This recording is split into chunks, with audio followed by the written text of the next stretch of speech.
It's a sad day here at Car and Driver. Why? Well, we've just wrapped up our 40,000 mile test on this Cadillac CT5-V Blackwing. In that time, we've taken it on cross-country road trips. We drove it in real winter. We've lapped it at a racetrack. In short, we did everything a potential owner of this vehicle might dream of doing. And now we have to say goodbye. That we like this car should be very obvious. We've put it on our 10 best list twice now, but that's not to say it's without problems. We had quite a few, from its very short fuel range to big problems like its engine blowing up and strange problems like its tendency to attract suicidal deer. But we'll get into all that, what it was like to live with, and what makes this car so fantastic.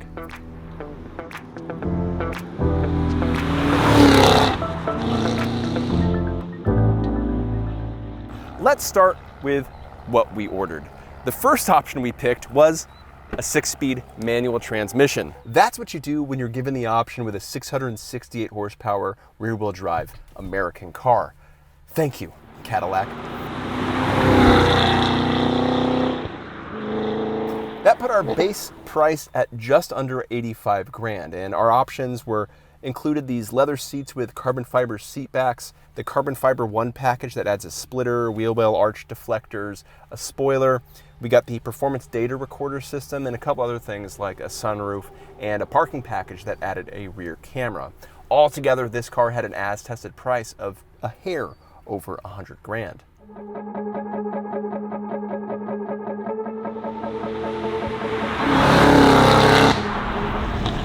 Even from day one, this thing was unforgettable. During break-in, the amount of tire shredding nonsense available would seem reckless if this car weren't so communicative, predictable, and controllable. At our test track, we got 60 miles an hour in 3.7 seconds, and the quarter mile in 11.7 seconds, and that's a very, very fast performance from a non-EV sedan that has a manual transmission and can comfortably seat 5. What's better is on our skid pad, we measured 1.02 G. That matches what we got out of the Z51 Corvette, and its 143-foot stop from 70 is better than every C8 Corvette we've tested, save for the Z06. So performance, very obviously check.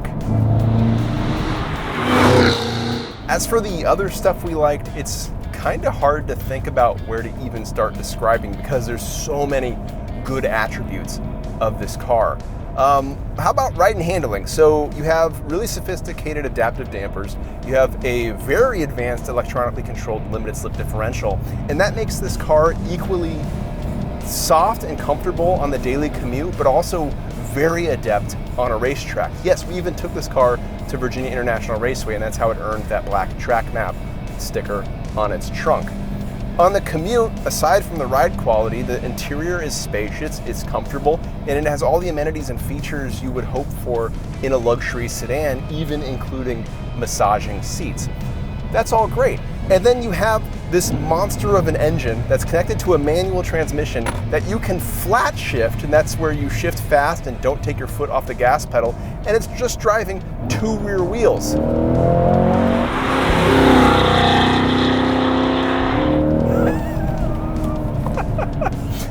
That's all fantastic. It's just fantastic. But there's a bunch of other countless details too. I love the fact that I can set drive mode settings individually, so I can leave the entire car in comfort, but have the exhaust set in track mode. That's the neighbors hate you setting. What's even better is this car remembers that mode when you've turned it off and turn it on the next day. You don't have to configure it every single time. That's really nice.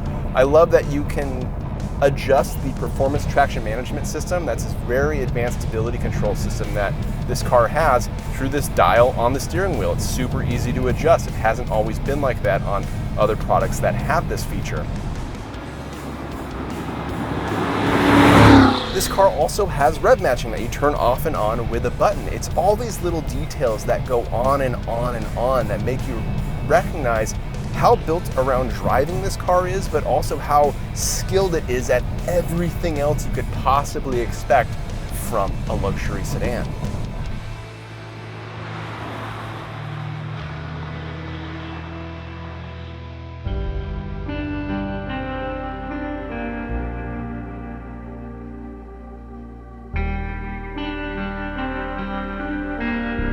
It wasn't all sunshine and lollipops and burnouts, however. You see this engine, this one built by Anthony Terry? This isn't the engine that came with this car originally. No, when we went to test this at about the 1,700 mile mark after break-in and all that, somehow fuel ran lean on the even cylinder bank, which led to scoring and necessitated a new engine. There's a story on our site that covers all the damage in a detailed teardown. As for the repair, it took about 6 weeks and it was covered under warranty, though we did get charged $50 for fuel to dyno this engine after the repair. That was strange. After completing our second 1,500 mile break-in process, we returned to the test track thinking all was right and good with the world. Alas, during one of our runs, a cluster of deer appeared and ran out and hit the passenger side of the CT5. The resulting repair took about a month and cost us a little over $5,500 to repair or replace every damaged body panel and a couple trim pieces. It didn't stop there though. Our second deer run-in happened on the way back from Virginia International Raceway at night, and this time it was a carcass that was in the middle of the interstate that our driver couldn't see until it was too late to do anything but center it underneath the vehicle.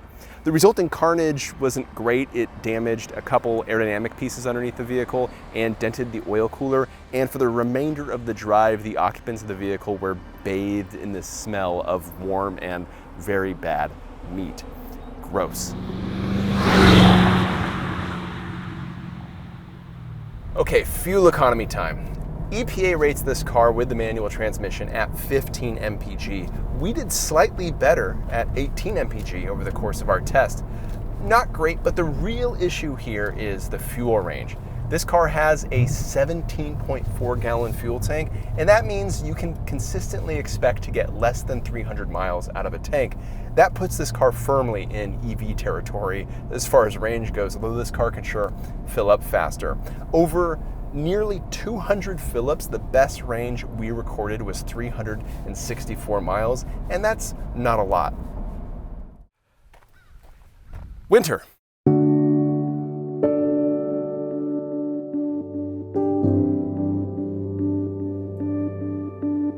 This is a 3-season car, and I have to back up a little bit.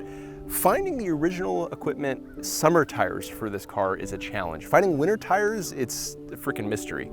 The best thing we could do after using all of our normal sources, we went to a local Mercedes dealer that had a set of mismatched tires. They were the same make and model, Pirelli Soto Zero Series 2. The fronts were a Mercedes spec that were 5 years old, and the rears were a Porsche spec. And the best thing is, that cost us a little over $1,800, right? We put those tires on the factory wheels and headed out into winter.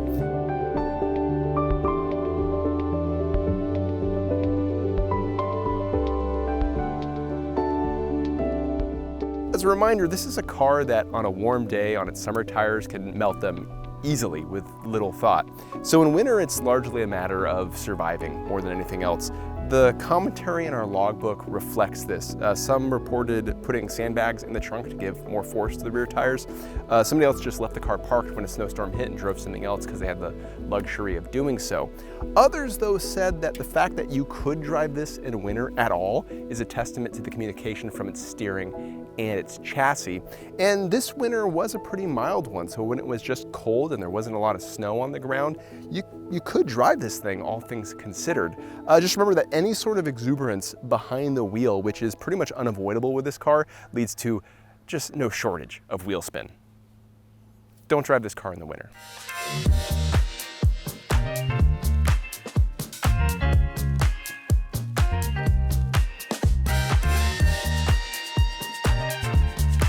As for the interior, there were quite a few complaints about the overall fit and finish of some of the materials in here, especially this plastic bit, which all of it just looks kind of lowbrow for $100,000. Even some of the stitching on the steering wheel is fraying, coming loose right here.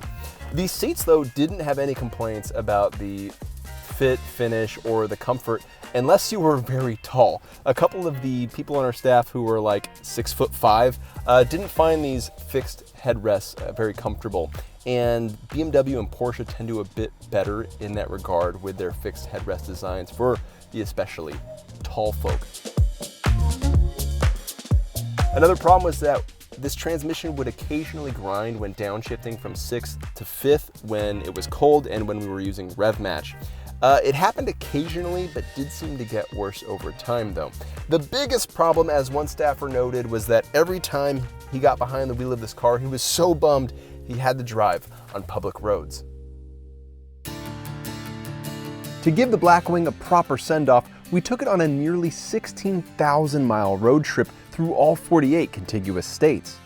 We had different drivers for each leg, and here's what they said about their adventures.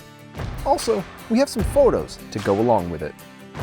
I'm Caleb Miller, and I drove the Cadillac CT5-V Blackwing about 2,000 miles from Detroit, Michigan, out to Maine, and then down to Washington, D.C.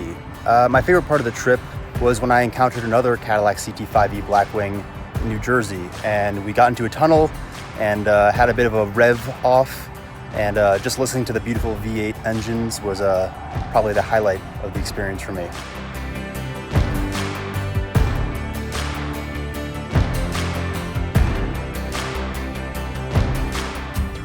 Hi, I'm Mary Kay Spieth. I drove leg 2. I drove from Washington, D.C. to New Orleans, 2,275 miles. I really enjoyed driving the vehicle in tour mode on backcountry roads and highways. I also enjoyed driving it in supercar mode when I had to ask it to be a rocket ship and pass a caravan of RVs.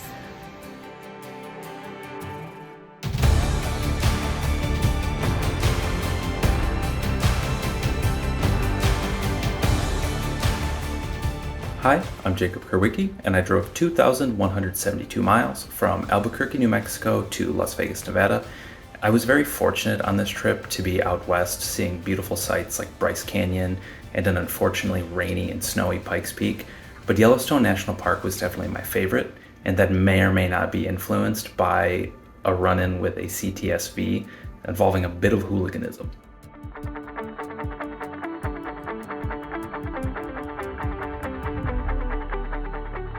Hey, this is Jack Fitzgerald. My leg of the trip took our Cadillac from Las Vegas, past the Hoover Dam, and over to the Grand Canyon, where I turned around, headed back out west, over to the San Andreas Fault Line, and then up north through San Francisco and across the Golden Gate Bridge. I finished the leg going through Oregon and up through Washington before heading off in Seattle. For me, the most memorable part of that drive were the mountain roads around Lake Shasta, where I could really put my foot down and let that car loose.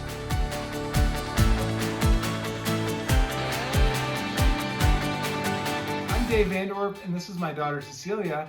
We did leg 6 of the trip, starting in Seattle, and we ended up outside of Madison, Wisconsin, logging almost 3,000 miles total.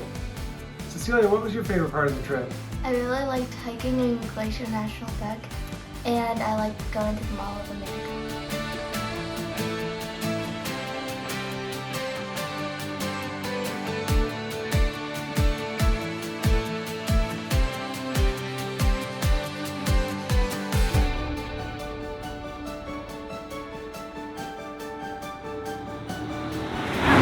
The Cadillac CT5-V Blackwing is sports sedan masterpiece. Yes, its engine blew up. Yes, it had an uncanny ability to attract deer in less than pleasant ways. But overall, this is everything you could ever hope for or dream of getting from your daily driver sedan. Maybe cars, period. It's comfortable, it's childishly fast, it's subtle looking, and it's just bonkers. I adore it.